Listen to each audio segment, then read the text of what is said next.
Bonjour à tous et bienvenue dans votre journal régional. Avec d'abord la situation toujours bloquée pour des migrants à Tours. 2 mois que des familles campent dans le quartier du Sanitas faute de place d'hébergement d'urgence.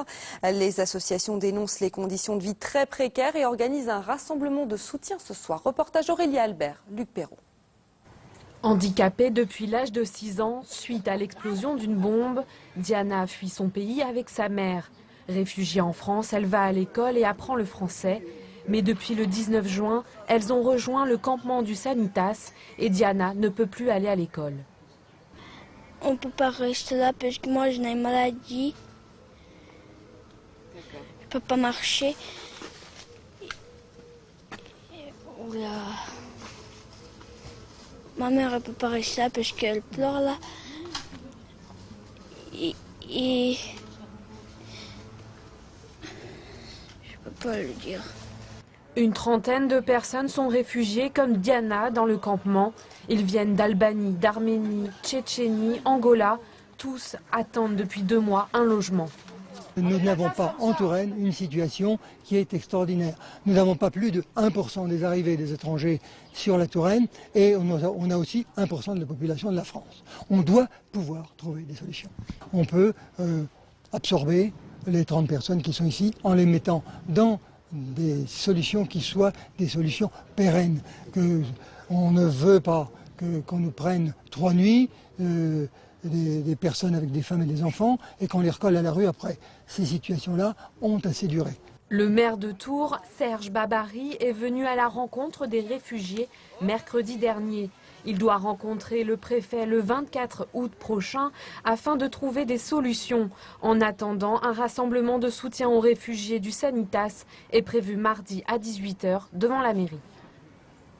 La vie étudiante toujours plus chère. Le syndicat UNEF vient de publier son enquête sur les dépenses courantes dans les principales villes universitaires de France.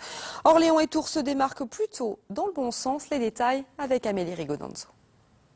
Sur 20 villes universitaires, Orléans et Tours comptent parmi les moins coûteuses pour les étudiants. Elles se classent respectivement en 17 et 18e position du classement établi par l'UNEF. Un étudiant aura en effet besoin d'environ 728 € pour vivre dans ces 2 villes. C'est bien moins qu'à Paris, où 1124 € sont nécessaires aux dépenses mensuelles. Ce qui creuse le plus le budget étudiant, c'est encore et toujours le logement, compté environ 389 € par mois pour habiter Orléans et 376 € pour Tours. Se loger coûte donc plus cher dans la capitale régionale. Pourtant, les loyers des petites surfaces y ont baissé cette année, alors qu'à Tours, ils sont en hausse de 2,37 %. L'autre dépense incompressible, c'est le transport. Et dans ce domaine, Tours et Orléans ne sont pas les meilleurs élèves. La cité joannique est la 7e ville où les transports sont les plus chers pour les étudiants, 25 € par mois. À Tours, c'est 3 € de moins, mais c'est tout de même plus cher que l'an dernier. Pour faire face à toutes ces dépenses, des aides sont mises en place par les collectivités territoriales. La ville de Tours propose aux étudiants salariés une enveloppe de 350 € pour accéder à leur premier logement. Un coup de pouce qui permet au chef-lieu d'Indre-et-Loire de se hisser à la 2e place des villes les plus généreuses avec les étudiants. Un corps a été retrouvé hier dans le canal du Berry à Vierzon. Il s'agit d'une femme entre 60 et 65 ans, encore non identifiée. Elle ne portait pas de traces évidentes de violence, mais une autopsie va être pratiquée pour tenter de déterminer l'origine de la mort. Une bonne nouvelle pour le porte-monnaie, les prix du fioul domestique n'ont jamais été aussi bas depuis 2010, moins de 70 centimes le litre. Du coup, les professionnels sont très sollicités en ce moment pour remplir les cuves de particuliers soucieux de faire des économies. Reportage de Théophile Mbaka et Fabienne Marcel. Son téléphone n'arrête pas de sonner. Allô? Oui, bonjour, Madame Dupuis. Oui, bonjour Madame Dupuis. Oui, j'aurais voulu savoir si c'était possible une livraison pour 500 litres de fioul. Oui, bien sûr. C'est à combien le litre? Alors, il est à 66 centimes. Pascal Perrault, 45 ans, est à son compte depuis 1 an. Il travaille seul et il doit tout gérer. En ce moment, le travail ne manque pas. C'est beaucoup plus dense que l'année dernière. En plus, les prix sont beaucoup moins chers et donc tout le monde en profite. On travaille très bien. Dans la matinée, il s'est rendu à 2 heures de route pour s'approvisionner chez son fournisseur. Un grand groupe pétrolier français. 18 000 litres de fioul qu'il va fractionner et livrer à ses clients à plusieurs kilomètres à la ronde.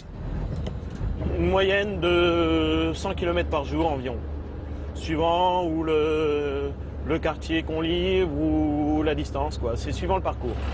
En moins d'1 heure, ce céréalier aura reçu dans sa cuve pas moins de 1700 litres de carburant. Une moissonneuse-batteuse, ça brûle 32 litres de gasoil à l'heure.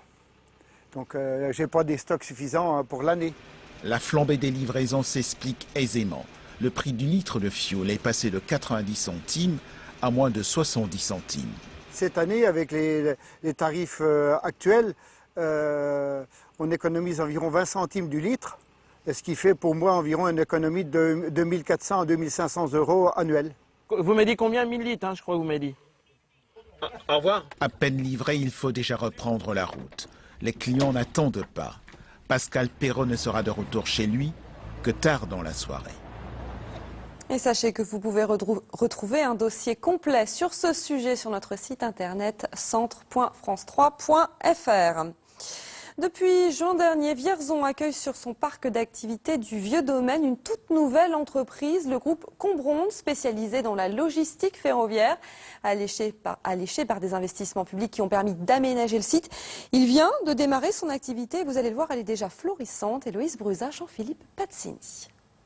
30 tonnes soulevées en quelques secondes, grue en action, c'est l'heure du déchargement du train arrivé ce matin du port du Havre. Dans ces immenses containers, manipulés l'un après l'autre, des marchandises importées qui prendront bientôt la route par camion. Derrière son volant, Stéphane reste concentré. La journée est loin d'être terminée. La suite, ça va être de recharger le train, parce qu'il y a un départ qui est prévu ce soir. Donc une fois que les conteneurs seront arrivés sur site, on va les recharger sur le train pour pouvoir le faire repartir ce soir. Avec 2 allers-retours par semaine, l'activité du groupe Combronde, spécialisé dans la logistique ferroviaire, est bien lancée, mais pas encore pleinement développée. Aujourd'hui, le remplissage des trains atteint 60% en moyenne et l'objectif, c'est 75%. La bonne nouvelle vient surtout du profil des clients, très local. On avait, lors d'études de marché, prévu une zone d'achalandise beaucoup plus large et qui finalement est assez regroupée autour du bassin vierzonnier, à savoir le 18 bien sûr, mais le 36 et le 03, qui sont des régions où il y a beaucoup de voyages de containers. Michelin à Bourges, le groupe Laal à Châteauroux ou encore Seb à Orléans figurent sur la liste. Grâce à ce bon démarrage, 20 emplois ont été créés. Ici, c'est la communauté de communes et la région qui ont investi ensemble pour aménager le site et attirer cette entreprise privée. On avait un problème sur cette zone parce qu'elle était inondable. Donc aujourd'hui, on a réussi à trouver une occupation au niveau économique de ce site. C'est plutôt très important pour nous. Et puis on voit aujourd'hui que ça génère aussi de l'activité avec ceux qui se sont installés autour. Il y a 3 transporteurs routiers qui travaillent avec Combronde. Donc on voit bien que la mayonnaise, si je puis dire, prend. En attendant, le groupe Combronde devrait monter en puissance à l'automne et recruter au minimum une dizaine de salariés supplémentaires. Notre page spécialité, toute cette semaine dans le journal de 19h, Aline Mété vous fait découvrir le festival d'Arc à Châteauroux. On la retrouve tout de suite sur place. Oui, alors tout d'abord, un petit retour sur la belle soirée d'hier, place Voltaire, ici à Châteauroux. Les danses indiennes ont bien sûr enchanté le public, mais il y avait aussi la création originale de Bruno Agati qui mélange théâtre, musique et danse, une sorte de cabaret déjanté. Regardez. On n'en dit pas assez sur les sentiments. Tu crois? Oui. Non. Je ne pourrai jamais vivre sans toi. Je ne pourrai pas, ne pars pas, j'en mourrai un instant sans toi. Et je n'existe pas, oh je t'aime, ne me quitte pas. Ne me me quitte pas. Et ce soir, je vous propose de découvrir un tout autre univers avec du hip-hop et des percussions africaines. Les stagiaires du Festival d'Arc ont travaillé pendant 2 semaines sur une chorégraphie qui sera présentée ce soir au public. À tout à l'heure donc. À tout à l'heure, Aline. Direction maintenant le lac de Riez en Touraine, un site propice à l'observation des oiseaux et que la LPO vous propose de découvrir cet été. Patrick Ferré, François-Xavier Moffret. L'Observatoire de la Ligue de protection des oiseaux offre un superbe point de vue sur une partie sauvage du lac de Riez. Un étang immense, 250 hectares, créé à l'origine pour irriguer les champs alentours. Mais de nombreuses espèces d'oiseaux y ont trouvé refuge et l'on y croise beaucoup d'ornithologues amateurs ou professionnels. Le lac de Riez est le plus grand étang du centre-ouest de la France et il est donc classé en zone Natura 2000.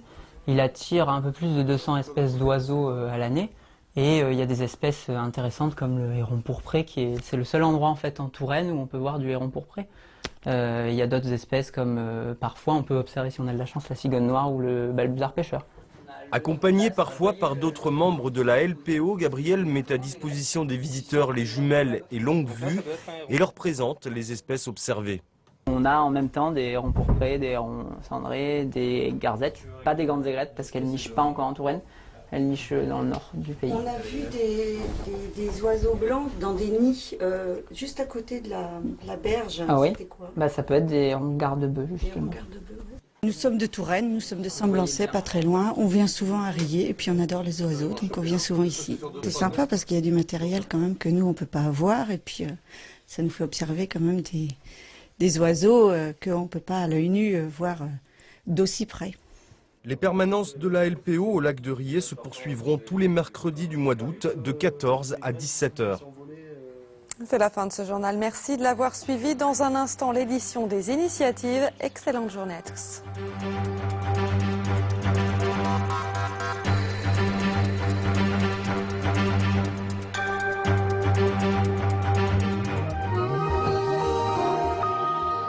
L'anticyclone à 1025 hectopascales situé sur les Açores se prolonge par une dorsale sur la France. Elle nous protège des perturbations environnantes. L'amélioration est attendue pour demain. En attendant, les nuages bourgeonneront encore au cours de l'après-midi. Ils distribueront parfois quelques ondées isolées, particulièrement dans le sud de la région. Le vent faible s'orientera au nord-ouest. Les températures maximales du jour, encore fraîches pour cette époque de l'année, afficheront 22 et 23 degrés dans tous les départements. L'arrivée de conditions anticycloniques se confirme demain matin. Le soleil redeviendra généreux dans toute la région et les nuages strictement décoratifs dans une ambiance de nouveau estivale. Le mercure affichera aux aurores 11 degrés à Chartres, Orléans et Bourges, 12 à Blois et Châteauroux et 13 degrés à Tours. Aujourd'hui, mardi 18 août 2015, les derniers rayons du soleil sont attendus autour de 21h02. Nous aurons 3 minutes d'ensoleillement en moins. N'oubliez pas d'embrasser les Hélènes. Excellente journée à toutes et à tous.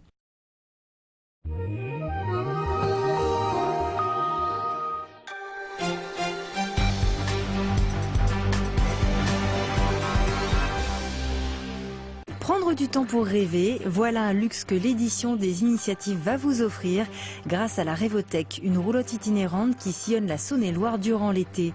Connaissez-vous l'économie créative? Non? Eh bien rendez-vous à Metz dans une boutique qui propose des meubles en bois contemporain issus des forêts vosgiennes.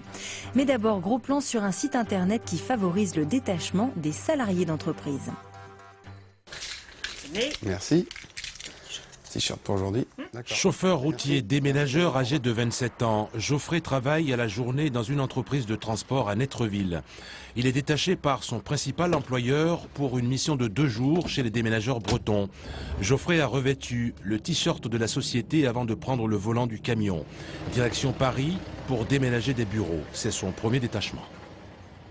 Au lieu de rester au dépôt ou faire quelques petites missions à mon travail, là au moins je vais sur Paris travailler vraiment dans mon domaine. VAS Transfert est le principal employeur journalier de Geoffrey. Spécialisé dans le déménagement de bureaux, la société emploie 108 personnes, dont 65 en CDI.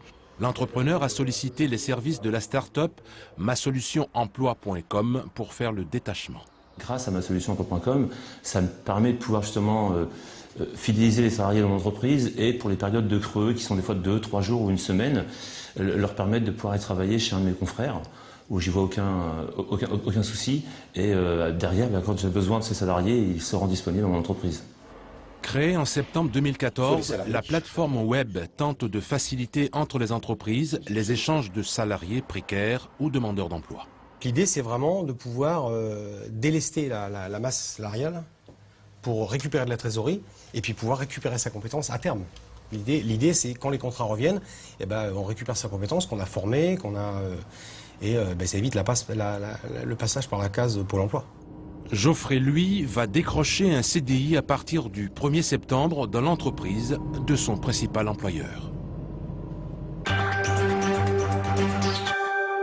Montrer la jeune création contemporaine, c'est l'objectif de l'association Octave Cobel. À Metz, elle a ouvert une boutique de design. Les meubles en bois exposés sont fabriqués localement avec du sapin issu des forêts vosgiennes. Un bel exemple de ce qu'on nomme l'économie créative. Sur le site Blida à Metz, les idées créatives ne manquent pas. L'une d'entre elles est portée par l'association d'art contemporain Octave Cobel. Pour l'instant, Hervé est tout seul pour la création de petits meubles en bois. On essaie de faire des choses un peu plus contemporaines que ce qui existe aujourd'hui sur le marché du meuble local. Et donc redonner un petit coup de jeune à ce matériau qui a été beaucoup utilisé dans le mobilier dans les années 90, mais qui a perdu un peu, les gens le bout d'un peu aujourd'hui, et on essaie de le revaloriser par le mode créatif. Il est parti d'un constat simple. Il y a un marché pour le meuble écolo, peu onéreux, fabriqué avec du bois local, en l'occurrence du sapin des Vosges. Je crois vraiment aujourd'hui à l'économie créative, c'est-à-dire que je pense que les entreprises devraient un peu plus embaucher des créatifs au sein de leurs entreprises pour donner encore de la valeur ajoutée à leurs produits, parce que je crois vraiment aujourd'hui à ça. L'association a ouvert récemment une boutique à Metz et pour que la démarche durable soit complète, elle envisage tout prochainement d'ouvrir son atelier à des personnes en recherche d'emploi pour produire ces meubles. Je pense qu'il y a un avenir pour ce genre de projet. Les gens ont marre des choses standardisées et la filière courte, faire travailler les artisans locaux, régionaux. Moi, ça me paraît vraiment être le futur, de revenir à des échelles humaines et puis les cargos qui traversent le monde entier avec du parquet. Je pense qu'aujourd'hui, il faut revenir à des économies un peu plus à taille, à échelle humaine. Dans les personnes qui poussent la porte de la boutique, des jeunes à la recherche d'originalité, soucieux du développement durable, mais aussi des personnes plus âgées à la recherche de mobilier sur mesure en bois brut. L'économie créative se veut en plus non délocalisable. Et si on s'offrait une petite bulle de rêve pour terminer? Pour cela, direction la Saône-et-Loire, où une roulotte pas comme les autres sillonne les villages. Il s'agit d'une Révothèque itinérante, un petit espace qui abrite de grandes et belles rencontres. 2 roulottes installées sur la place du village. Des jeux, des fauteuils suspendus, une véritable attraction pour petits et grands, mais surtout une invitation au rêve. C'est un toupie qui change les couleurs. C'est magnifique, enfin là le bruit des vagues, quelque chose, on ferme les yeux, on est à la mer. Je disais, j'ai pas eu la possibilité d'y aller à la mer, mais la mer elle vient à moi, c'est extraordinaire. Christian Hanser, ancien journaliste d'origine allemande, se définit lui-même comme colporteur de rêves. Le but de ces 2 roulottes, c'est d'offrir un espace de rencontre intergénérationnel. C'est un concept qui est né dans le monde rural et c'était